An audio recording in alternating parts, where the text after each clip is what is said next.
Hey guys, so today we are making sandwich bread, which we love. It's sourdough sandwich bread, and we make 3 loaves when we make it, and it's just super nice because it gives us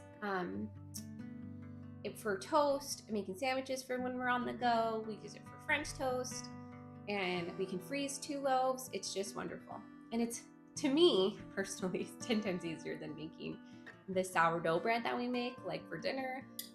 Although I still love that. This one is just an easier recipe to follow.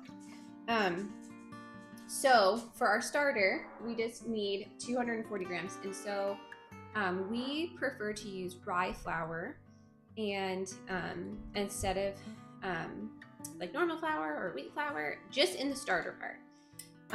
We've just found it, we get better results with it. And then so we just did equal parts of the rye flour and the water into our starter. Okay, so I am getting the butter out first. It's not the first step in the recipe that we follow, but it works so much better when it's room temp and it's easier to mix in. And so I just go set this out, and I make sure I have my KitchenAid. I use that. You don't have to use a KitchenAid, although it is 10 times easier to make sure that's set up. And then I will show you when we get to the next part. Okay, so for the sandwich bread, we are using the recipe from the Perfect Loaf, and we just made it into a 3-loaf recipe. So we're starting with 1140 grams of flour, and we just use this to measure out the grams each time. And then it's going to call for milk, the butter that we have cut up, water, some honey, and I actually soak mine in the hot water to get it ready. And then we also need salt, and then our leaven, which is like the starter that we mixed prior.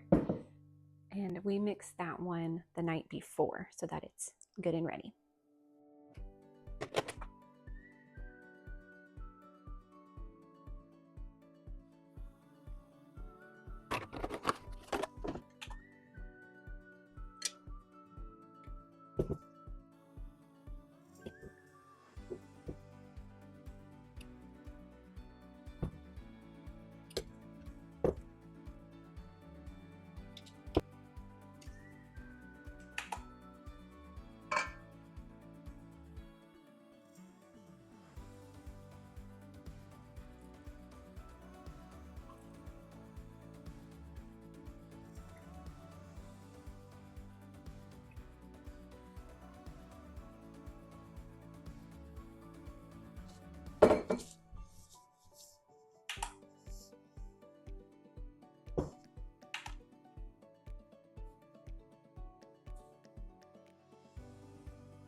Okay, so we mixed everything except for the butter, and we're gonna do 5 minutes on about a medium speed, and then about 3 minutes on a low speed.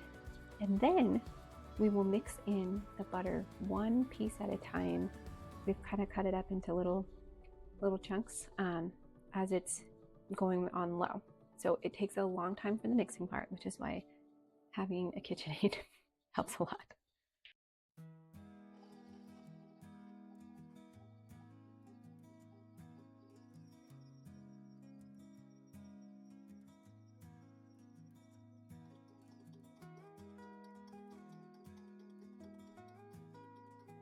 You're starting recording every single minute. Every 30 minutes. Every 30 minutes.